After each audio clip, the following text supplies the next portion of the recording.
ବୁଦ୍ଧି ପରୀକ୍ଷା। ଶବ୍ଦ ଗୋଲକ ଧନ୍ଦା।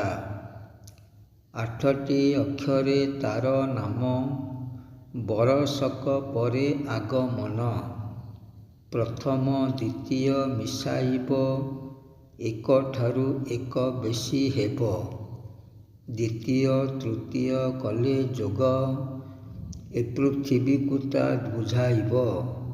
ଚତୁର୍ଥ ପଞ୍ଚମ କଲେ ମେଳ, ପର ପୁରୁଷଟି ନାମ ତାର। ଷଷ୍ଠ ସପ୍ତମର ହେଲେ ଯୋଡ଼ି, ବୁଝାଇବ ଅର୍ଥ ତାହା ସଢ଼ି। ଅଷ୍ଟମ ଷଷ୍ଠ ମିଳି 2 ଅକ୍ଷର, ସାମୁକାର ତାହା 2 ଖୋଳ।